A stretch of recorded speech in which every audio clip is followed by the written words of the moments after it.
Sabi na nga ng Panginoon na ang kaligtasan ay sa pagitan ng pananampalataya, ayaw mo pa rin maniwala. Pagkos gusto mo pa rin gawin yung gusto mong gawin. Eh ako ang may-ari ng buhay ko, I am the master of my own. Kaya gagawin ko kung anong gusto ko. Hindi pa pwede po yan. Ang iyong katawan, ang iyong buhay, pinahiram lang ng Diyos sa iyo yan. Hindi mo yan pwedeng gamitin kung saan mo gusto. May restriction. Bagamat binigyan ka ng Panginoon ng kalayaan, may hangganan po yun. Hindi dahil sa iyo yan, kung ano gusto mong gawin, gagawin mo. Hindi po pwede yan. Masakit man ang katapuan, sabi rito, but the abominable. Ano ba ibig sabihin ng mga abominable? Ito yung mga tao na ginagawa ang kabastusan sa ilang sarili na kahit hindi naman sila ganon. Tandaan niyo, sabi ng Bible, kapatid, masaktan man kayo hindi, hindi po ako yung anti-gender. Ako ho, ano yung sinasabi ng Bible? Listen to me. Ang sabi ng Bible, lalaking babae lang ang nilalang ng Diyos sa mundo ito. Wala na po. Ngayon, kung meron sasabi na hindi, may 3, may 4, may 5, yung more than 3 na gender, yun po isang job na. Bakit ito? Tignan natin. Kung talagang okay sa Diyos yan, bakit sa Sodom at Gomorrah, binurog ng Diyos ang bayan na yan? Bakit binurog ng Diyos ang bayan na yan? Dahil doon sa mga third sex. Sabihin ko na, dahil doon sa mga bakla na gumagawa ng kalaswaan, yun po yung abominable. That is abomination in the sight of God. And if you will not repent, sa impyerno ang punta mo. Sabi ng Panginoon, huwag natin patigasin ang ating mga puso. Mahal ka ng Diyos eh. Bakit? Okay. Hindi ako tumitingin sa ikaw ay bakla o tomboy. Hindi. Tumitingin ako ikay lalaki at ikay babae. Ganun na sinabi ng Panginoon eh. Nasa Bible po yan, masakit ang katotohanan. Kaya nga, ang ating bansa ngayon, ang mundo ngayon, ay parating na sa tinatawag na pagsulong ng Diyos. At tingnan mo, rampan mo, kumakalat na muna sa mundo. Kaya maliban na magsisika at maguhin mo ang sarili mo. Ganun yan eh, simple lang yan. Okay, supposing, na minsan because of science, nagkaroon ng problema yung katawan ng tao. Supposing, ngayon, ikaw, wala nang bastusan na, may suso ka. May ano ka, mayroon kang vagina. So, babae ang ginawa sa'yo ng Diyos. Ngayon, may puso kang lalaki. Wala pong ganun. Okay, for the sake, sabihin natin, ganun na nga.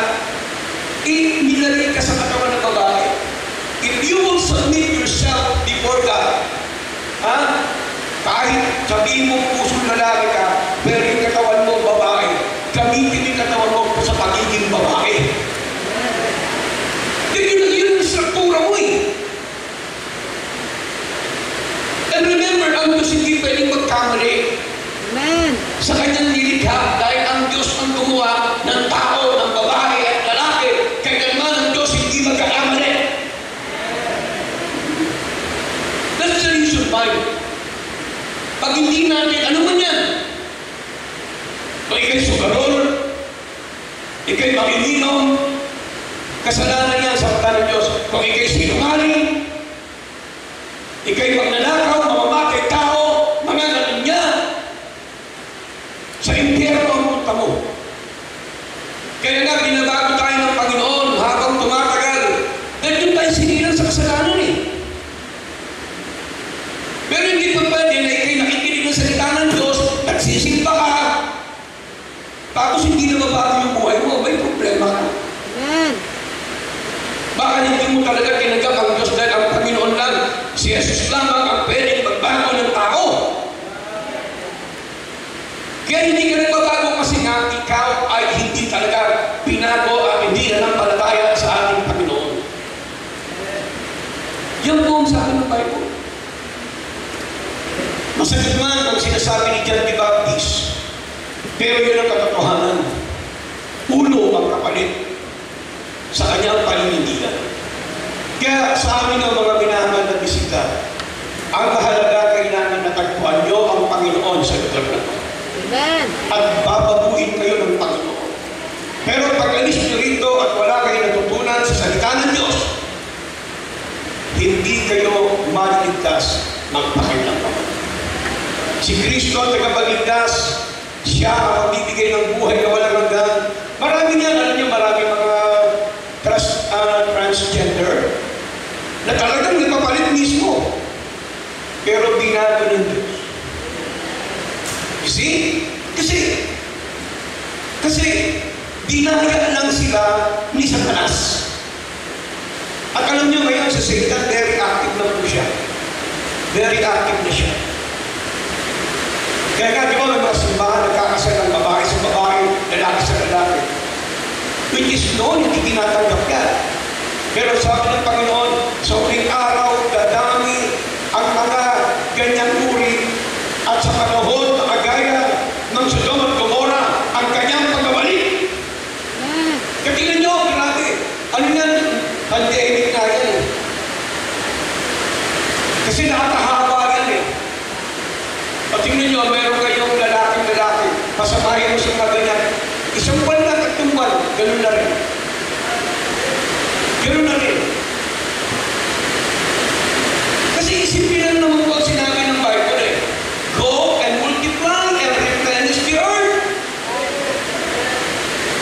Ibig sabihin ng Panginoon, magpakarami kayo. In fact, sa totoo lang naman din, sa Diyos, wala yung dalawa lang anak mo, tatlo hindi, kahit gawin po sa daan yan. Basta Bible naman yan eh. Ba't kailangan magkaroon ng family planning? Dahil binagoy natin yung kalikasan. At ulit kahit ilang billion pa tayo dito sa mundo, kasya-kasya yan. Kaya naman nagkakagano kasi natin yung ibang tao may sakit, may mga swakang sa lapi, may mga swakang sa lupa. Yung kadimonyo sa puso na ng tao. Pero ang sinabi naman, going to the world, kaya yung babae na natin, magpaparami sila. So, pwede mo magparami, parehong lalaki. You are going against the will of the Lord. That is rebellion against God. Kaya, dahil sa katigasan ng ulo ng tao, ano maniwala sa Bible? Eh, bahala kayo na, basta kami. Masaya kami, na ganito kami, nag-enjoy kami, sige, enjoy the hell. One day, you will regret. Mas pipiliin ko yung mahabang kaligayahan sa Diyos kesa maikling kaligayahan sa mundo ito. Yan ang sabi ng Panginoon. Kaya sa mga mahal namin dito, mahal kayo ng Diyos. Hindi ako nagkasalita rito dahil galit ako, no? Sino ba naman kayo? Hindi ko kayo kakilala. Pero nakakatakot ang salita ng Diyos. Kailangan maghambol tayo sa mata ng Panginoon. Okay? In Acts chapter 6, tignan po natin. Dito ang nangyari, mga kapatid, kung paano si Deacon Esteban ay naging matapang sa salita ng Diyos. Kasi alam niyo po, ang salita ng Diyos masakit. Kaya yung mga Kristiyan, kung tawanan na ng tawanan, pag i-intern sila sa pastor, na-i-entertain, hindi yan lumalago kasi na-entertain na, kaya konting sakit na lang, wala na, alis na. Pag magsalita ang Diyos sa tungkol sa kasalanan, na-open. Bakit?